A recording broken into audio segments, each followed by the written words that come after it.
I'm Edmund. For years, my job has been listening to the things others prefer to ignore. I've spent a lifetime digging through files that the police labeled as unexplained and left to rot in the archives. You see, the truth is like a corpse in a closet. No matter how many times you lock the door, the stench eventually fills the house. I'm here to open those doors for you. The stories you're about to hear aren't just dark fantasies. They are reports written in blood and shadow. So, turn off the lights. Get comfortable on that chair. And just listen. Because sometimes knowing the truth is more dangerous than the horror waiting for you in the dark.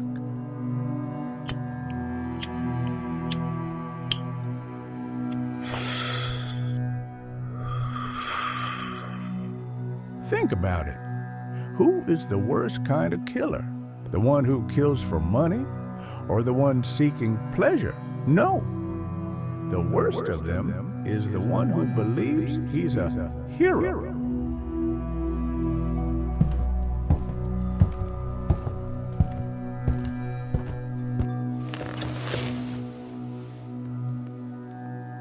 Herbert Mullin, a name that haunted California like a shadow between 72 and 73.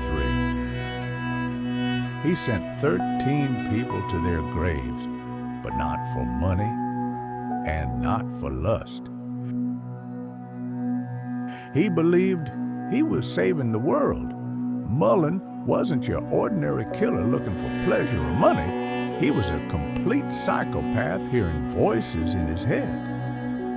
Voices telling him, Herbert, if you don't kill, an earthquake will come and California will sink underwater. Sounds ridiculous, right?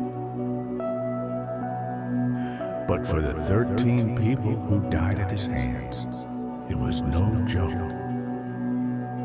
His sickness was diagnosed as paranoid schizophrenia.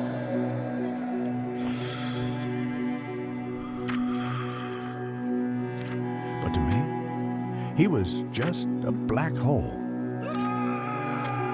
Herbert was convinced that California was about to be swallowed by a massive earthquake, and the only way to silence the earth was to pour human blood onto it.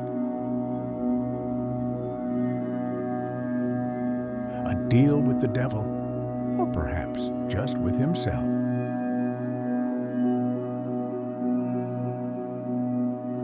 His first victim was a homeless old man. Herbert just drove past him, stopped, and crushed his skull with a baseball bat.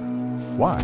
Because he thought that old man was Jonah from the Bible and had to be sacrificed to calm the ocean.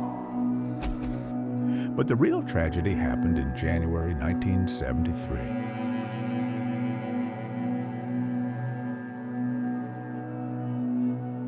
Mullin went to a house, a woman and her 2 children. He slaughtered them so brutally that even veteran officers vomited when they arrived at the scene. He called them voluntary sacrifices.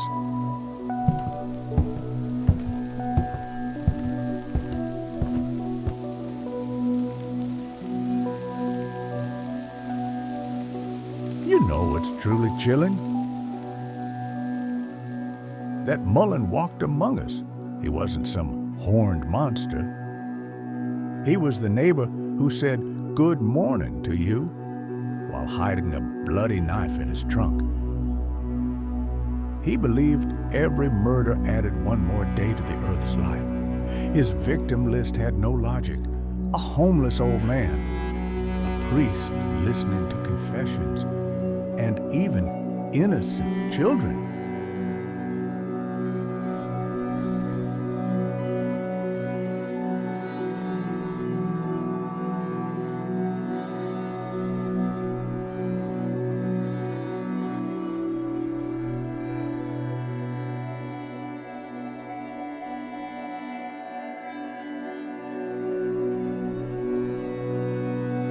He claimed he spoke to them through telepathy, that they volunteered to die so California wouldn't shake.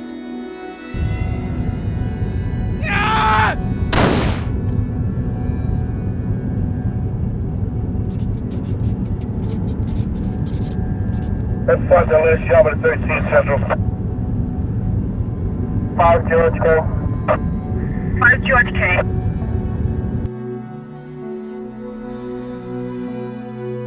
They finally caught him, life in prison. He stayed in his cell for decades until he finally ended there in 2022, at the age of 75, without any earthquake coming, and without anyone remembering why all that blood was spilled. The FBI is still studying the sick logic of this case, but the truth is simpler. Horror knows no logic. It only takes victims.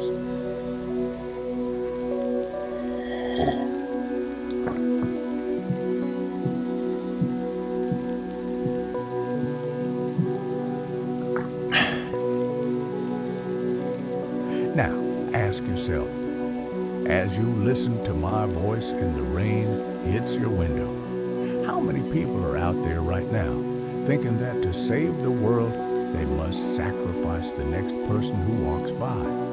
Maybe the next one is you.